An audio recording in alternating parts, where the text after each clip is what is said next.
all the way down to Rosemary Square. A lot of people said this shouldn't happen. It wasn't going to happen. The city, John Ward, the prior CRA director, again, he was the champion for the project. And he got it this far, and it's going to get finished. We're under construction right now. It'll open in about a year and a half. And it will become a center for jazz, for music, for movies, and a radio station. It's going to have a jazz park out front. It's going to have some shotgun houses that are going to be added as little shops. It's really going to be transformational for a neighborhood that we've been working on, the city at large, for over 30 years. And I think this is finally going to help the city bring that back. If you want a copy of the PowerPoint, I can send to you later. If you have questions, we can answer them later. Thank you very much.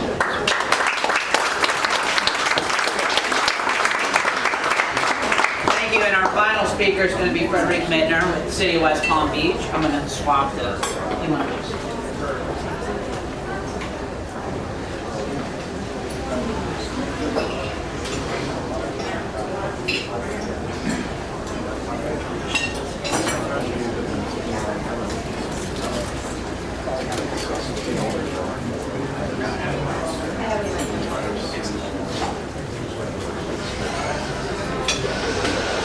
Great. Thank you, Rick, and thank you, David. I think I'm going to echo a lot of the things that were said. To Rick's most recent point is about having a supportive mayor and commission. We have that, which is great. One of my favorite preservation stories locally is 2 mayors ago, Mayor Frankel, or now Representative Frankel, was not a preservation fan, and she will admit that. She actually started her opening speech at a Florida Trust conference by saying, I didn't like preservation. But she loved sustainability. She even created her Office of Sustainability. And once we educated her on how sustainable historic preservation is and the recycling of buildings, she was on board. And so sometimes you have to come at historic preservation at a different angle. And I think today's presentation by both presenters show that economics can be the incentive for a lot of projects. And our bonus is we get historic preservation in great places too.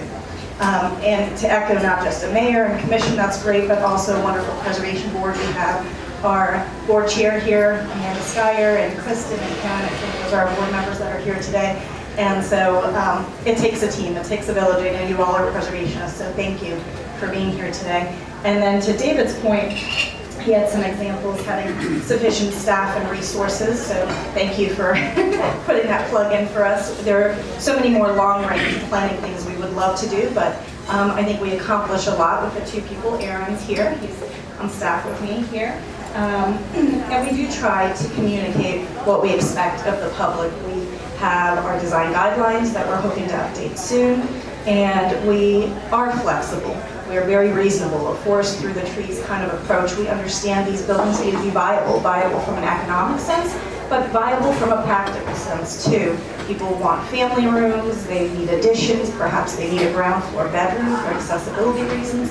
And so staff and the board is very reasonable when it comes to requests, because these are not house museums. That is how preservation has evolved in the country, from this acquisition to a regulatory standpoint.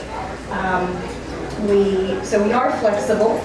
We do try to coordinate between other departments, and we try to offer a lot of creative incentives, like Rick mentioned, our landmark program, the TDRs. So I'll talk about that a little bit when I get to that part. So I always like to start out, why do we preserve historic resources? Historic resources, one of the reasons is they're a physical link to our past and a tangible supplement to the written word, which is why children go on field trips. And they understand, and it all makes sense. And my daughter, when she went to the Little Red Schoolhouse, that's run by the Preservation Foundation of Palm Beach, the school marm in full gear was acting out a lesson. My daughter was 3, 4, and she had painted pink nail polish. And the school marm came up to her and took the ruler and rapped on the desk in front of her and said, "Were you picking berries on the way to school today? And you shouldn't do that. You came in with dirty nails." And she starts crying and she was really upset. And we had to reassure her, this is just pretend, but yes, this is how it used to be. You could not show up with painted pink or purple nail polish. The Jupiter Lighthouse locally, hopefully you visited our local historic sites. But again, it makes it real. We recognize important persons, important in our history, architecture, And the reason I think most planners love preservation, it gives you a sense of place. It's the reason we travel in the first place. You're probably not going to the McDonald's or the CVS when you go somewhere else unless it's a, important quick emergency run. You're going to see what the vernacular architecture is about. And so everybody can look at this picture and know you're in New Orleans, you're in Bourbon Street, because that's iconic of the architecture and the feel and the ambiance, and again, a sense of place and an expression of character.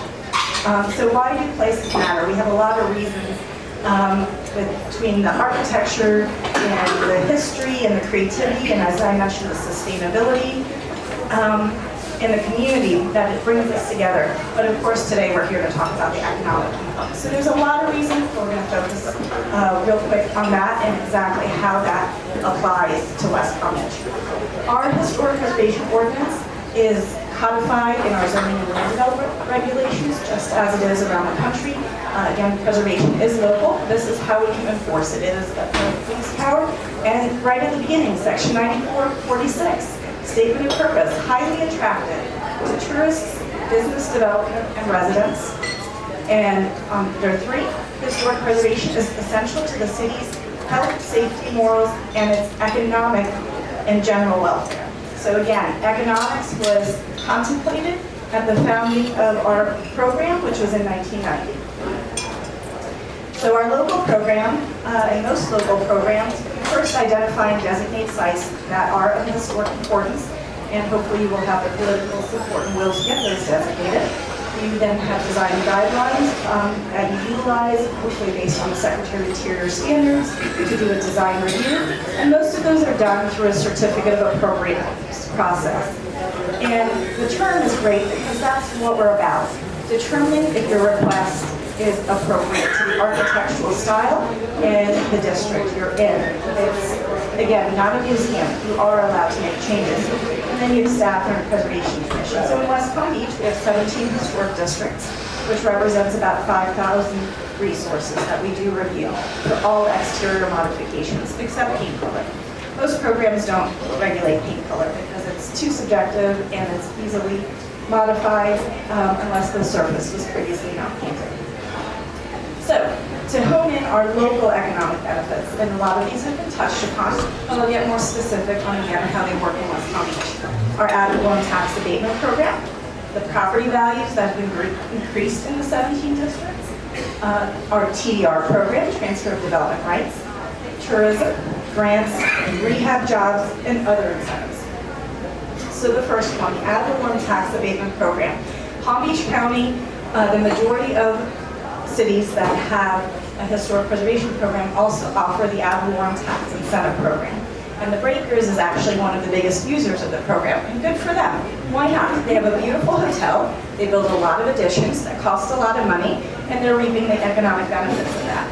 And so how it works is the increase in value of a property, the improvement value, not the land value, that increase is abated for a period of 10 years at the city and county portion of your tax bill.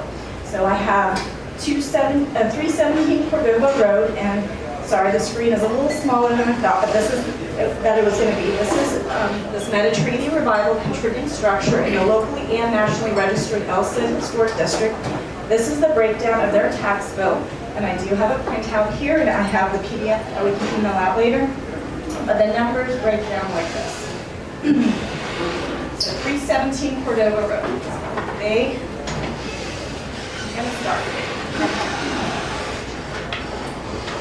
So their taxable value is $1,033,448 for all the other taxing authorities except the city and county. The city and county is $838,928. So that's the difference for those line items of $237,233 for the county and city that is not being taxed. And it is a 10-year period. So if you do the math on that, that is approximately a $32,000 savings over 10 years. There's a whole new roof right there, and they did nothing different. They got to build their addition, and the addition is not even visible in this image. It's over here by the pool, and they did some window work and accessory structure in the back. So they came in, it was basically a baseline analysis of what it was valued at the Palm Beach County Property Appraiser's Office. The increase in value due to the approved project that the Historic Preservation Board reviewed.